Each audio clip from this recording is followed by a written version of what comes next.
سورہ فاطر کی آیات چل رہی ہیں اور یہ آیت نمبر 29 ہے جہاں سے آج ہم اپنے درس شروع کرنے جا رہے ہیں۔ ان آیات میں اللہ رب العزت نے ارشاد فرمایا، ان الذین یتلون کتاب اللہ واقاموا الصلاۃ وانفقوا مما رزقناہم سرا وعلانیۃ یرجون تجارۃ لن تبور۔ جو لوگ کہ تلاوت کرتے ہیں اللہ کی کتاب کی، واقاموا الصلاۃ اور نماز قائم کرتے ہیں، نماز پڑھتے ہیں، وَأَنفَقُوا مِمَّا رَزَقْنَاهُمْ سِرًّا وَعَلَانِيَةً، اور جو اللہ نے ان کو مال دیا اس میں سے وہ خرچ کرتے ہیں، چھپ کر بھی اور ظاہری طور پر بھی۔ یرجون، یہ وہ لوگ ہیں جو یہ تین کام کرتے ہیں، یہ امیدوار ہیں ایسی تجارت کی لن تبور جس کے اندر کوئی گھاٹا نہیں۔ اللہ تعالیٰ نے تین چیزیں بیان فرمائی۔ پہلی چیز فرمائی جو لوگ تلاوت کرتے ہیں کتاب اللہ، پابندی کے ساتھ تلاوت کرنا، معمولاً تلاوت کرنا، یہ بڑی لازمی چیز ہے۔ اور بہت سارے حضرات نے یہاں معنی اس کا یہ بھی لیے کہ تلاوت بھی کرتے ہیں، اس پر عمل بھی کرتے ہیں، لیکن اگر کوئی تلاوت کرے پابندی سے اور عمل کی کوشش بھی کرتا رہے تو بہت اچھی بات ہے، نور علی نور ہے۔ لیکن اکثر حضرات نے ترجیح اس معنی کو دی ہے کہ اگر کوئی تلاوت کرتا ہے دیکھ کر تو اللہ تعالیٰ اس کے اوپر بے تحاشا اجر و ثواب عطا فرماتے ہیں، جیسا کہ آگے آ رہا ہے۔ ہم لوگ اخبار پڑھنے میں تو روزانہ 1-2 گھنٹے نکال دیتے ہیں، اور اب تو سوشل میڈیا کا مطالعہ تو سارا دن چلتا ہے۔ کون سا میسج آیا، ٹویٹر پہ کیا آیا، فیس بک پہ کیا آیا، واٹس ایپ پہ کیا آیا، فلانے پہ کیا آیا اور اس پر کیا آیا، اس کے سنتے بھی رہیں گے، پڑھتے بھی رہیں گے، جواب بھی دیتے رہیں گے، دن کے بے شمار گھنٹے اسی کام میں نکال دیتے۔ لیکن تلاوت کلام پاک جو لازمی چیز ہے، بنیادی چیز ہے، کہنے کو تو اسلام کے فرائض نماز، روزہ، حج، زکوٰۃ ایمان کے بعد ہیں، لیکن فرائض نے تو نہیں کہا اللہ رب العزت نے کہ تلاوت کلام پاک فرض ہے۔ لیکن میں اپنے بھائیوں سے، دوستوں سے یہ ہمیشہ درخواست کرتا ہوں کہ اس کو اپنے اوپر ایسا ہی لازم سمجھیں جیسا کہ کوئی فرض چیز ہمارے اوپر لازم ہوتی ہے، تلاوت کلام پاک۔ اتنی خیر و برکت، زندگی میں اتنی سکون اور اطمینان وہ تلاوت کلام پاک سے آتا ہے کہ اس کا اندازہ لگانا مشکل ہے۔ حضرت امام احمد بن حنبل رحمۃ اللہ علیہ کو اللہ تعالی کا دیدار نصیب ہوتا تھا، زیارت نصیب ہوتی تھی جاگتے ہوئے۔ کسی نے امام احمد بن حنبل رحمۃ اللہ علیہ سے کہا کہ حضرت آپ کو اللہ تعالیٰ کا دیدار اور زیارت نصیب ہوتی ہے تو آپ ایک سوال اللہ تعالیٰ سے کر لیجئے گا کہ یا اللہ آپ کے قرب کا سب سے بہترین ذریعہ کیا ہے، کس چیز سے آپ کا قرب نصیب ہوتا ہے؟ امام احمد رحمۃ اللہ علیہ نے فرمایا کہ ٹھیک ہے، اب کہ اللہ نے اگر یہ موقع عطا فرمایا تو پوچھ لوں گا۔ تو زیارت نصیب ہوئی، دیدار نصیب ہوا، تو سوال کیا کہ یا اللہ آپ کے قرب کا سب سے بہترین ذریعہ کیا ہے؟ اللہ رب العزت نے فرمایا کہ تلاوت کلام پاک، تلاوت القرآن۔ امام احمد بن حنبل رحمۃ اللہ نے سوال فرمایا کہ اللہ بفہم او بلا فہم، سمجھ کر یہ بغیر سمجھے۔ اللہ تعالیٰ نے فرمایا کہ بفہم او بلا فہم، چاہے سمجھ کر پڑھو چاہے بغیر سمجھے، میرے قرب کا بہترین ذریعہ یہی ہے۔ اس لیے افضل ذکر اور تلاوت کلام پاک ہے۔ بعض اوقات بڑے کام ہوتے ہیں، مصروفیت ہوتی ہے، اور شیطان تو بہکاتا ہی بہکاتا ہے، اور ہم بھی اس کے آگے پیچھے ہو جاتے ہیں۔ لیکن اگر عادت پڑی ہوگی تو ایسی بے چینی محسوس ہوگی جیسے فرض نماز کے نہ پڑھنے سے بے چینی ہوتی ہے۔ جس کو نماز کی عادت ہوتی ہے نا، جب نماز چھٹ رہی ہو کسی وجہ سے تو اس کے اوپر نماز حاوی ہو جاتی ہے، اس کا پھر کسی کام میں دل نہیں لگ رہا ہوتا کہ میں نماز پڑھ لوں، کسی طرح نماز پڑھ لوں، کسی طرح نماز پڑھ لوں، ہر کام اس کو اب ہیچ نظر آ رہا ہے، اس کی بے چینی ہے کہ کسی طرح نماز سے فارغ ہو جائے۔ ایسے ہی تلاوت کلام پاک کا معاملہ ہو جائے۔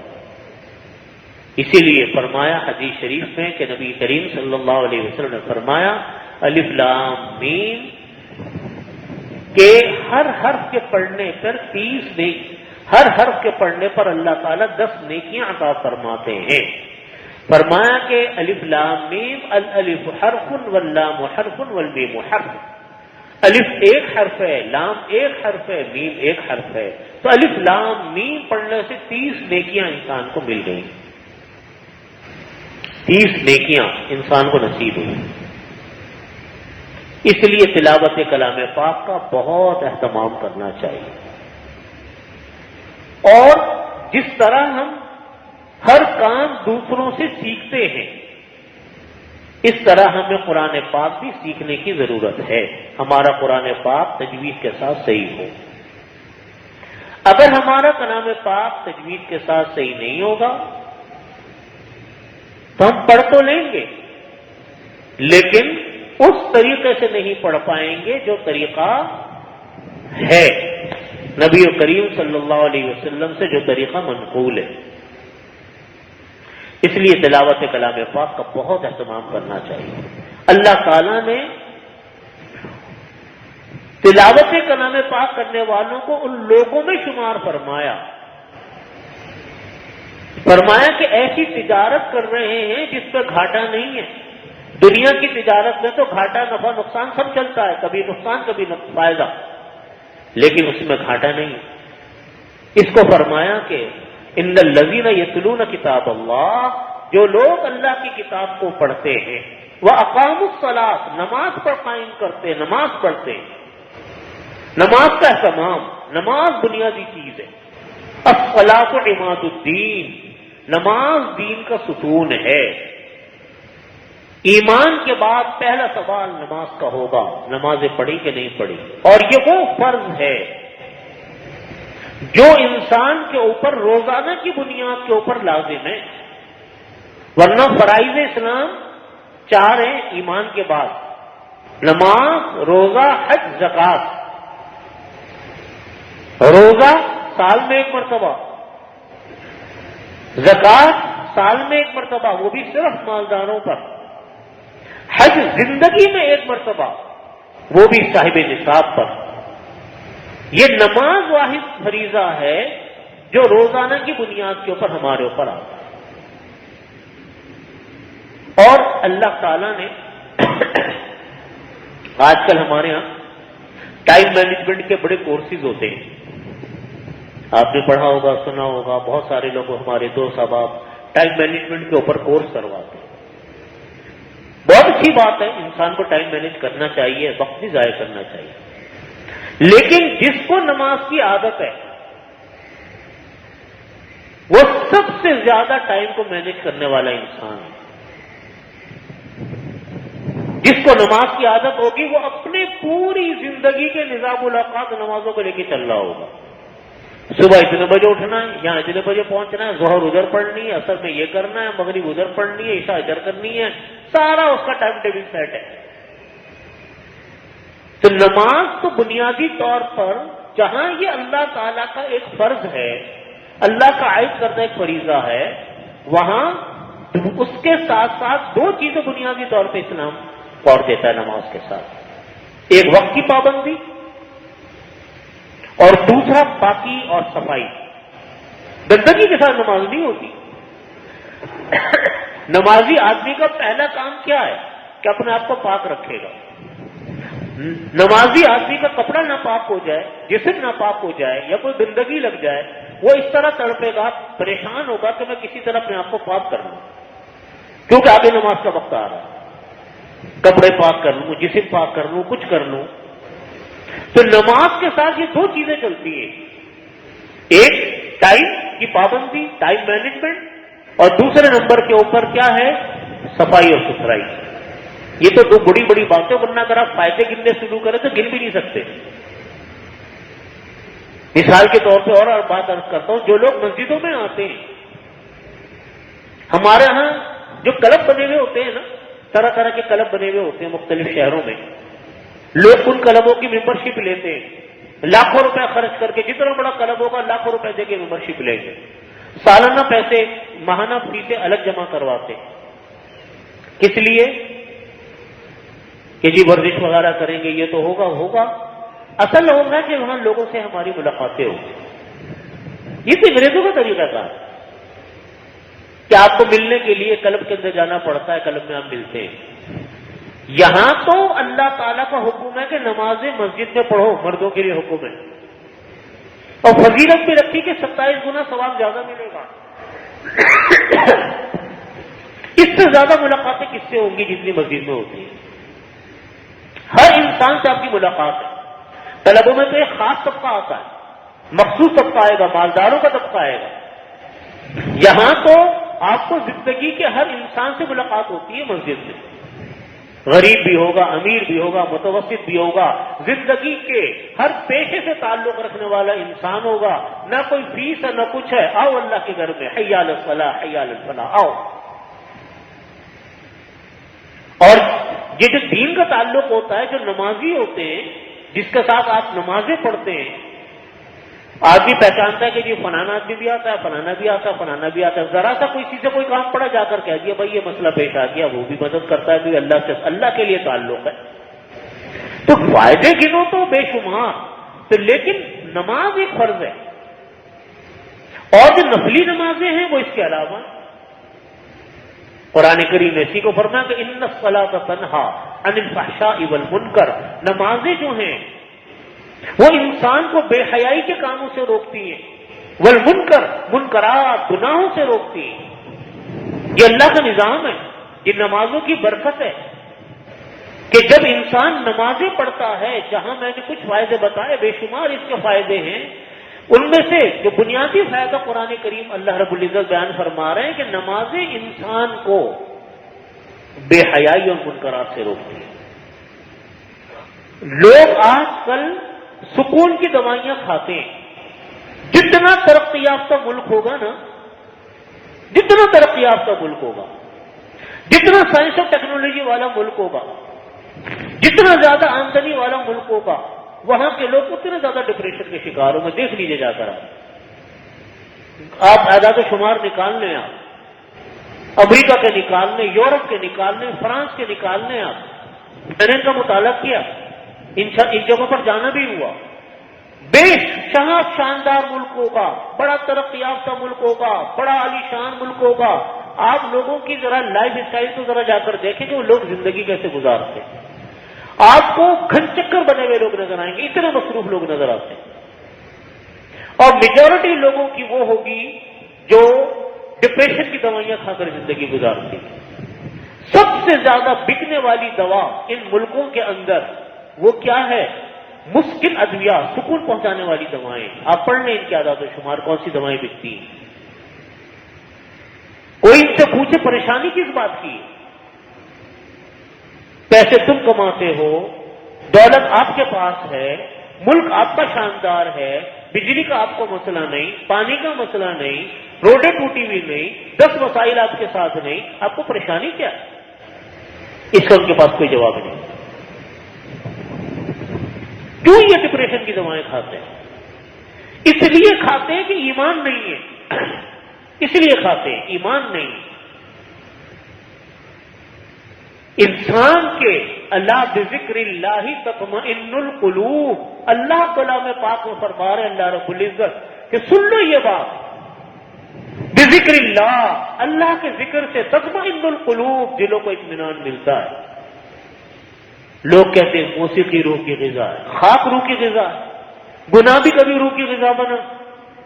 حضرت مفتی صاحب رحمۃ اللہ علیہ نے لکھا، ان کی کتاب ہے حضرت مفتی محمد شفیع صاحب رحمۃ اللہ علیہ کی، جو بانی ہے دارالعلوم کے،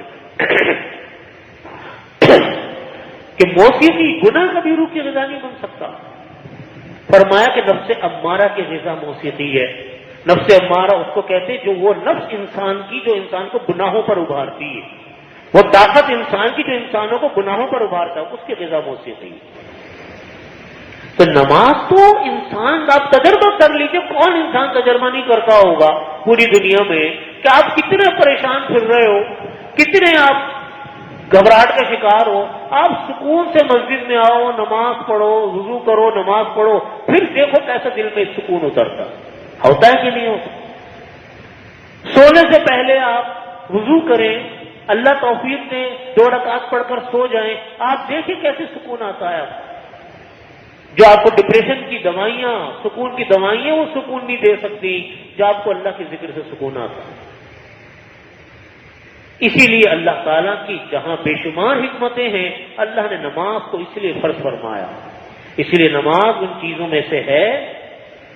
حضرت عمر فاروق رضی اللہ عنہ نے تمام سلاطین حکومت کو خط لکھے، سلاطین حکومت نہیں بلکہ اپنے ماتحت علاقے، آدھی دنیا کے حکمران تھے حضرت عمر فاروق رضی اللہ عنہ، تمام ملک کے گورنروں کو خط لکھے، وہ تمام علاقے جو حضرت عمر فاروق کے زیر حکومت تھے۔ فرمایا حضرت عمر فاروق رضی اللہ عنہ نے، ان اہم امورکم الصلاۃ فمن ضیعها فهو لما سواها اضیع، کہ تمہارے کاموں میں، سن لو یہ بات، تمہارے کاموں میں سب سے اہم کام نماز ہے۔ تمام حکومت، پوری زیر حکومت علاقوں میں خود خطوط بھیجے گورنروں کو کہ اعلان کرا دو پورے مملکت میں کہ ان اہم امورکم الصلاۃ، آپ کے تمام اہم کاموں میں اہم ترین کام نماز ہے۔ فمن ضیعها فهو لما سواها اضیع، جو نماز کو ضائع کرے گا وہ دوسری چیزوں کو اور زیادہ ضائع کرنے والا ہوگا۔ جس نے نماز چھوڑ دی، جس نے نماز کو ضائع کر دیا، وہ تو اور چیزوں کو بھی ضائع کر دے گا۔ من ضیعها فهو لما سواها اضیع۔ نبی کریم صلی اللہ علیہ وسلم نے فرمایا کہ بتاؤ، ایک انسان اگر ندی کے کنارے رہتا ہو، نہر کے کنارے رہتا ہو، اور اپنی نہر سے وہ 5 وقت غسل کرتا ہو، نہاتا ہو، تو کیا اس کے جسم پر کوئی میل کچیل ہوگا؟ صحابہ کرام نے کہا کہ نہیں، جو انسان دن میں 5 مرتبہ نہائے تو اس کے جسم میں کہاں سے میل کچیل آئے گا؟ فرمایا کہ نماز ایسی ہی ہے، جو انسان 5 مرتبہ نماز پڑھے دن میں، اس کا کوئی گناہ باقی نہیں رہتا، جیسے نہانے والے 5 مرتبہ نہانے والے کے جسم پر میل باقی نہیں رہتا، نمازی کے اوپر کوئی گناہ باقی نہیں رہتا۔ اس لیے نماز کا اہتمام کریں۔ قرآن پاک کا پیچھے تذکرہ ہوا، قرآن پاک اہم ترین عبادات میں سے، سیکھنا پڑتا ہے۔ میں ہمیشہ اپنے یہ بات عرض کرتا ہوں کہ دیکھو، اپنے بچوں کی ہمیں فکر کرنی چاہیے۔ ابھی چھوٹے چھوٹے بچے بیٹھے ہوئے، ابھی تو چھوٹے، کل کے بڑے، یہ بچے جتنی تیزی سے اس عمر میں یاد کرتے ہیں، ہم اور آپ یاد نہیں کر سکتے۔ ان بچوں کو قرآن کریم بڑے اہتمام سے تعلیم دلوائیں، اچھے قاری سے دلوائیں، کسی اچھے مدرسے میں بھیج کر دلوائیں، تاکہ بچے قرآن پاک ایسا پڑھیں کہ لگے کہ ہاں ایک ایک حرف موتی کی طرح۔ بچے نماز کی عادی ابھی سے بنیں گے، ابھی سے نماز کے عادی بنیں گے، بڑے جوانوں کر نہیں، ابھی سے ان کو عادت ڈالنی ہے۔ بچوں کو مسجدوں میں لائیں، ذرا سمجھدار ہو جائیں بچے، جس کو نبی کریم صلی اللہ علیہ وسلم نے فرمایا کہ 7 سال کی عمر کے بچوں کو نماز کا کہنا شروع کرو، بیٹا نماز پڑھ لو۔ ابھی تو وہ نماز نہیں پڑھیں گے، کھیلنے دو، لیکن لاؤ مسجد میں، ہاں بھائی بیٹا لاؤ نماز پڑھو، اپنے ساتھ کھڑا کر لیا، بچے ساتھ کھڑے ہوں گے، نمازیں شروع ہو جائیں۔ پھر فرمایا کہ 10 سال کی عمر ہو جائے تو بچوں کو اس بات کی بھی اجازت ہے کہ کوئی سزا دو، مارو، مارنے سے مراد یہ نہیں کہ بہت پٹائی کر دی، بلکہ ایسا کہ بس ہلکا سا بچوں کو ڈرو کہ نہیں مجھے ماں باپ مجھ کو کچھ کہیں گے. یہ اس لیے ہے تاکہ ابھی سے نمازوں کے عادی ہوں گے، جب وہ جوان ہوں گے، بالغ ہوں گے، انشاءاللہ پکے نمازی ہو چکے ہوں گے. اسی لیے نماز ان عبادات میں سے ہے کہ جن کے پیچھے نمازیں رہ گئی ان کو حکم ہے کہ نمازیں قضا کرو، پہلے اپنی نمازیں لوٹاؤ. یہ نمازیں بڑی اہم ترین چیز ہے، بہت بنیادی چیز ہے. اس نماز کا سب سے زیادہ، سب سے پہلا سوال ایمان کے بعد سوال نماز کا ہے. اسی لیے فرمایا کہ وَأَقَامُوا الصَّلَاةَ، جو لوگ نمازیں پڑھتے ہیں وَأَنفَقُوا، اللہ کے راستے میں خرچ کرتے ہیں، مِمَّا رَزَقْنَاهُمْ، جو ہم نے ان کو رزق دیا. اب خرچ کرنے کا مطلب یہ کہ جو خرچہ لازم ہے، زکوٰۃ، صدقہ فطر لازم ہے، قربانی لازم ہے، وہ تو خرچ کرے، اس کے علاوہ بھی خرچ کرے، صدقات خیرات کریں اپنی طرف سے، سرًا وعلانیہ، چھپ کر بھی اور سامنے آ کر بھی. اس کی تفصیل یہ لکھی ہے کہ جو فرائض اسلام ہیں ان کو تو سب کے سامنے کرنا چاہیے تاکہ دوسروں کو بھی ترغیب ہو کہ ہاں جی یہ کام ہو رہا ہے. نماز، اذان ہو رہی ہے، مسجد میں آ رہے ہیں، کوئی کہتے صاحب میں مسجد میں نہیں جاؤں گا ورنہ میرے دل میں ریاکاری پیدا ہوگی. نہیں، آنا پڑے گا. یہ کوئی ریاکاری نہیں ہے، یہ شیطان کا بہکاوا ہے، کیونکہ اللہ کا اور اس کے رسول صلی اللہ علیہ وسلم کا حکم ہے کہ میں اذان بھی دوں گا، صاحب کسی کو کیا بتانا. نہیں، جو چیزیں فرائض اسلام ہے اس کو ظاہری طور پہ کرنا ضروری ہے. حضرات مفسرین نے لکھا ہے نماز روزہ ہے، علل اعلان روزہ رکھا جائے، دنیا کو پتہ چلے کہ ہاں جی یہ روزے دار کا گھر ہے، بے روزے نہیں اس گھر میں رہتے، ان کے مرد، ان کی عورتیں، ان کے بچے روزے سے. فرائض اسلام ہے. اس لیے فرمایا زکوٰۃ ہے. ویسے تو حکم یہ کہ ایک ہاتھ سے تو دوسرے ہاتھ کو پتہ نہ چلے، لیکن علماء نے لکھا کہ اگر زکوٰۃ کو کوئی انسان کسی کو بتا کر بھی دے دے، دکھا کر بھی دے دے تو کوئی حرج کی بات نہیں ہے. لیکن نفلی نمازیں، نفلی صدقے وہ چھپ کے کرنے چاہیے. اس لیے اللہ تعالیٰ نے دونوں کا نام لیا، وہ انفقوا مما رزقناہم، اور وہ خرچ کرے ان چیزوں میں سے جو ہم نے ان کو رزق دیا، سرًا وعلانیہ، چھپا کر بھی، ظاہری طور پر بھی. ظاہری طور پر اس لیے تاکہ پتہ چلے لوگوں کو ہاں جی اسلام کا حکم ہے، لوگ کر رہے ہیں. روزہ ہے، افطاری تقسیم کریں، افطاریوں پر لوگوں کو بلائیں، لوگوں کے یہاں افطاریاں بھیجیں، پتہ چلے کہاں جی یہ اسلام کا اہتمام ہے، یہ روزے دار ہیں، ان کے ہاں روزے رکھے جاتے ہیں. یرجون تجارت لن تبور، فرمایا کہ وہ لوگ امید رکھتے ہیں ایسی تجارت کی جس کے اندر گھاٹا نہیں ہے. امید کا لفظ اس لیے کہا کہ بعض اوقات ہماری یہ عبادتیں ضائع ہو جاتی ہیں ہمارے غلط نیت کی وجہ سے، غلط طرز عمل کی وجہ سے. اگر ہم یہ عبادتیں سنت کے مطابق نہ کریں، یا کوئی ایسا غلط عمل کرنے ساتھ کوئی بدعت شامل کر لی، کوئی غلط طریقہ شامل کر لیا، اس کی وجہ سے بعض اوقات ان عبادات کا ہمیں ثواب نہیں ملتا. اس کے اسی لیے لفظ فرمایا کہ یرجون کی امید ہے کہ وہ ایک ایسی تجارت میں وقت لگا رہے ہیں جس کے اندر گھاٹا نہیں ہے. دنیا کی تجارت میں گھاٹا ہوتا ہے، لیکن ان تین طرح کے کاموں کے اندر کوئی گھاٹے کا سودا نہیں: تلاوت، نماز اور اللہ کے راستے میں خرچ کرنا. لیوفیہم اجورہم ویزیدہم من فضلہ، یہ کام انسان اس لیے کرتا ہے تاکہ اللہ تعالیٰ ان کے اعمال کا ان کو پورا بدلہ دے. لیوفیہم اجورہم من فضلہ، تاکہ اللہ تعالیٰ ان کے کام کا بدلہ دے پورا. ویزیدہم من فضلہ، اور کام کے بدلے کے علاوہ مزید اور ان کو برکت و فضیلت عطا فرمائے. اس کی تشریح میں یہ لکھا ہے کہ ایک تو ہماری نمازیں، تلاوت، اللہ کے راستے میں خرچ کرنا، ایک تو اس کا بدلہ ہے وہ تو پورا ملے گا. وَيَزِيدُهُم مِّن فَضْلِهِ، اللہ تعالیٰ اس کے علاوہ بھی بہت سارے کاموں کی اس کو اضافی طور پہ اور بھی بہت کچھ عطا فرماتا.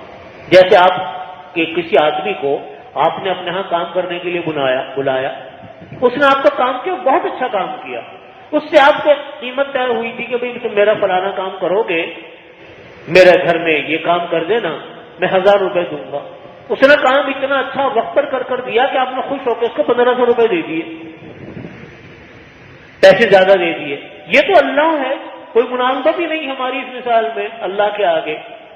اللہ تعالیٰ نے تو فرمایا کہ میں نیک اعمال کا بدلہ وہ تو دوں گا جو میں نے بتایا، اس کے علاوہ اور بھی بہت کچھ دوں گا، جس کے بارے میں احادیث میں آتا ہے کہ 10 گنا سے لے کر 700 گنا تک اللہ تعالیٰ انسان کو نیک اعمال کا بدلہ دیتے ہیں۔ جیسی نیت ہوگی، جیسا اخلاص ہوگا دیں گے۔ یہاں تک لکھا کہ اللہ تعالیٰ انسان کو ان مسلمانوں کے حق میں سفارش کرنے کا حق دیں گے جن کو اللہ تعالیٰ نے سزا دینا طے کر لیا تھا۔ کسی نے کسی کے اوپر کوئی احسان کیا، وہ آدمی سفارش کرے گا اللہ تعالیٰ کے حکم سے کہ یا اللہ اس نے دنیا میں میرے اوپر احسانات کا معاملہ کیا تھا، لہذا میں اس کی سفارش کرتا ہوں۔ جس سب تشریح لکھی ہے یزیدہم من فضلہ کی، تو اسی لیے میں عرض کرتا ہوں کہ دیکھیے ہمیں چھوٹے چھوٹے کاموں کو چھوٹا نہیں سمجھنا چاہیے۔ نیک کام جو چھوٹے چھوٹے ہوتے ہیں اس کو نیک چھوٹا نہیں سمجھنا چاہیے۔ بعض اوقات اللہ کی بارگاہ میں وہ چھوٹا عمل اتنا بڑا بن جاتا ہے کہ انسان کا بیڑا پار ہو سکتا ہے اس سمجھ۔ ہم کہتے ہیں چھوٹا، مجھے اور آپ کو چھوٹا نظر آتا ہے، ہمارے کہنے سے کیا ہوتا ہے؟ ہماری تو کوئی عقل نظر ہی نہیں، عقل ہی نہیں۔ جو اللہ تعالیٰ کی بارگاہ میں چھوٹا عمل، اللہ کے ہاں جو چھوٹا عمل، بڑا عمل کون سا ہوتا ہے؟ جو خالص اللہ کے لیے کیا جائے، وہ بڑا عمل ہے۔ ہم اس کو کہہ رہے ہیں چھوٹا عمل ہے، اللہ کے نزدیک بہت بڑا عمل۔ ایک کتاب میں واقعہ لکھا ہے کہ ایک آدمی جا رہا تھا تو ایک ٹہنی راستے پہ آ گئی، اس نے ہاتھ بڑھا کر ٹہنی کو توڑ دیا، لوگوں کا سر ٹکرائے گا، انتقال ہو گیا۔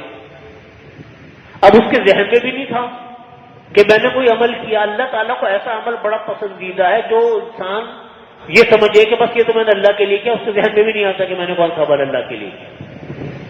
جب انتقال ہوا تو اللہ تعالیٰ نے اس کے اس عمل پر مغفرت فرمائی کہ تم نے اس ٹہنی کو توڑا تھا اس لیے کہ اللہ کی مخلوق کو تکلیف نہ ہو، اس لیے ہم نے تمہاری مغفرت فرمائی۔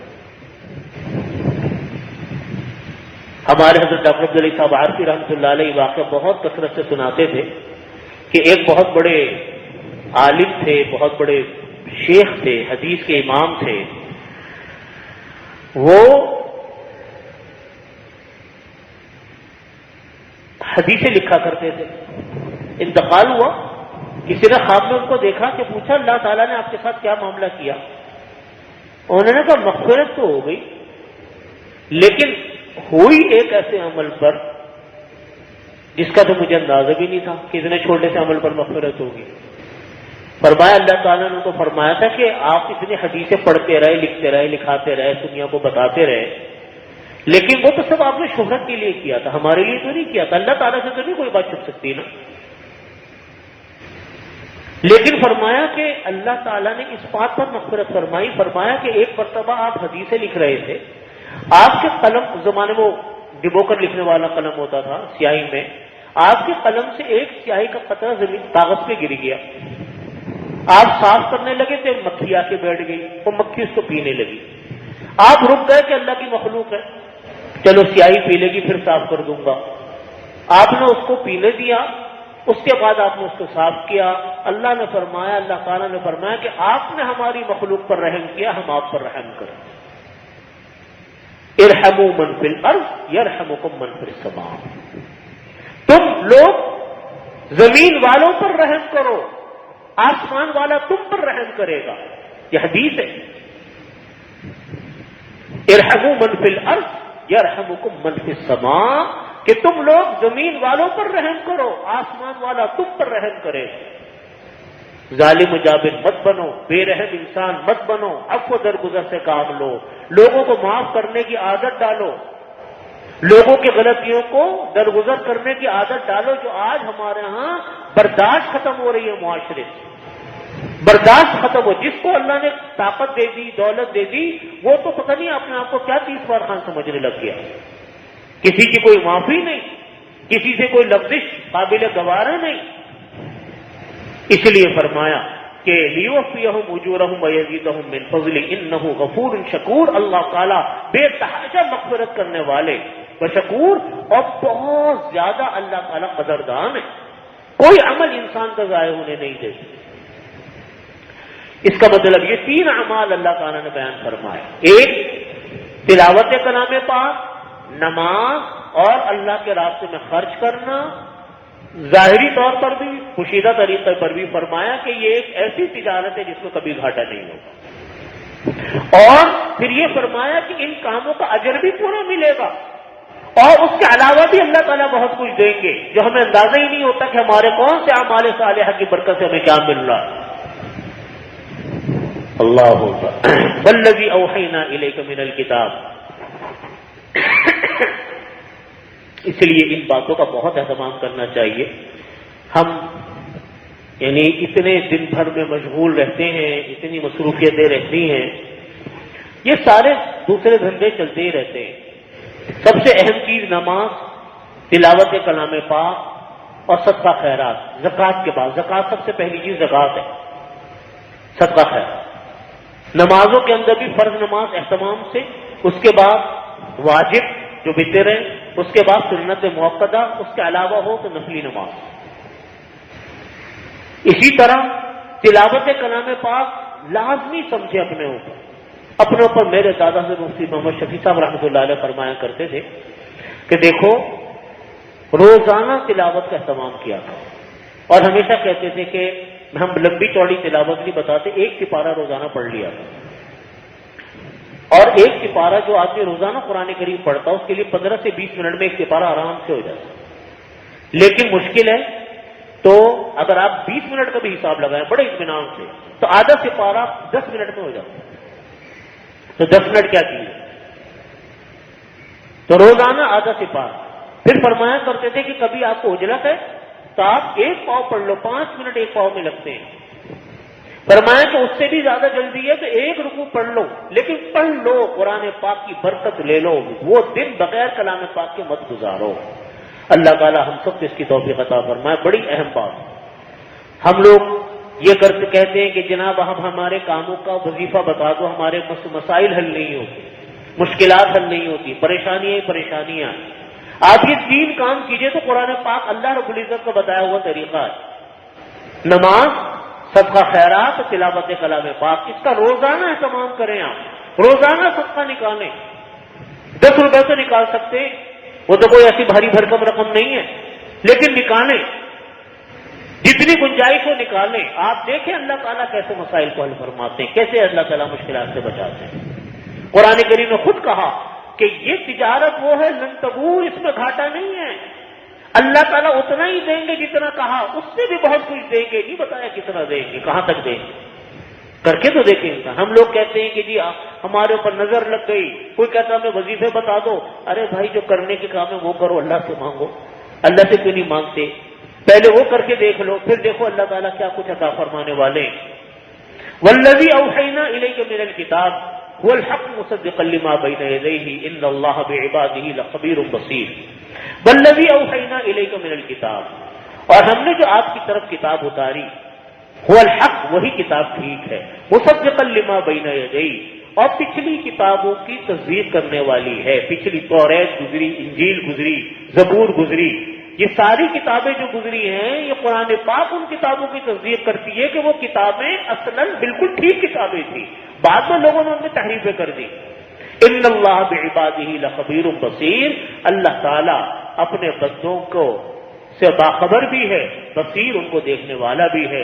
اللہ تعالیٰ کو سب پتہ ہے میرے بندے کیا کرتے ہیں، وہ عالم بھی ہے، وہ بصیر بھی ہے، وہ خبیر بھی ہے، وہ اس کو علیم بھی ہے، ہر چیز کا علم اللہ کو ہے، کوئی چیز اللہ کے علم سے باہر نہیں، کوئی چیز اللہ کی خبر سے باہر نہیں، کوئی چیز اللہ کی نظر سے باہر نہیں، ہر چیز کا پتہ اللہ کو، ہر چیز کا علم اللہ کو، وہ عالم الغیب ہے، اللہ کے علاوہ کسی اور کے پاس علم غیب نہیں۔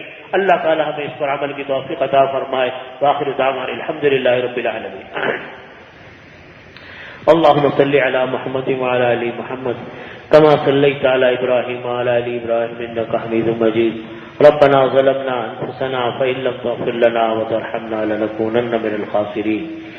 یا حی یا قیوم برحمتک استغیث اصلح لنا شأننا كله ولا تکلنا الى انفسنا طرفة عین.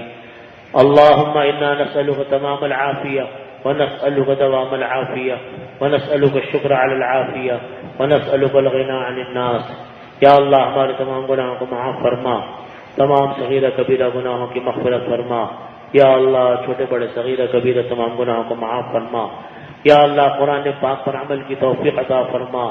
یا اللہ اس کو ہم سب کو اس کی سمجھ عطا فرما، فہم عطا فرما. حدیث شریف کو پڑھنے کی اور سمجھنے کی توفیق عطا فرما. یا اللہ حدیث شریف کو پڑھنے کی، سمجھنے کی توفیق عطا فرما، اس پر عمل کی توفیق عطا فرما. یا رب کریم ہم سب کو اپنے رضا کاملہ عطا فرما، اپنے غضب سے، اپنی ناراضگی سے ہم سب کو محفوظ فرما. یا اللہ ایمان کامل پر خاتمہ نصیب فرما. یا اللہ ہم سب کے گھروں میں جو پریشانیاں ہیں، کسی کے گھر میں جو تکلیفیں ہیں، سب کو دور فرما. دارالعلوم کراچی کے استاد حدیث حضرت مولانا محمود اشرف صاحب دامت برکاتہم آج کل علیل ہیں، بیمار ہیں، ان کو کورونا ہو گیا، ان کے لیے دعا فرمائے، اللہ تعالیٰ ان کو مکمل صحت عطا فرما. دوسرے ہمارے استاد حضرت مولانا افتخار احمد صاحب اعظمی، وہ بھی استاد حدیث ہیں ہمارے دارالعلوم کے، وہ بھی سخت بیمار ہیں، ان کی صحت کے لیے دعا فرمائے، اللہ تعالیٰ حضرت مولانا افتخار صاحب کو مکمل صحت، تندرستی اور عافیت عطا فرمائے. اور بھی جو لوگ بیمار ہیں یا اللہ سب بیماروں کو شفا کامل عاجل مستمر دائم عطا فرما. یا اللہ جو مقروض ہیں ان کے قرضوں کو ادا فرما، جو بے روزگار ہیں ان کو حلال روزگار عطا فرما. یا اللہ جو برسر روزگار ہیں ان کے حلال آمدنی میں اور اضافہ فرما. سب کے گھروں میں، کاموں میں چین و سکون پیدا فرما. ہر قسم کی پریشانیوں سے ہم سب کی حفاظت فرما. ربنا تقبل منا انك انت السميع العليم وتب علينا انك انت التواب الرحيم. اللهم صل على محمد وعلى ال محمد كما صليت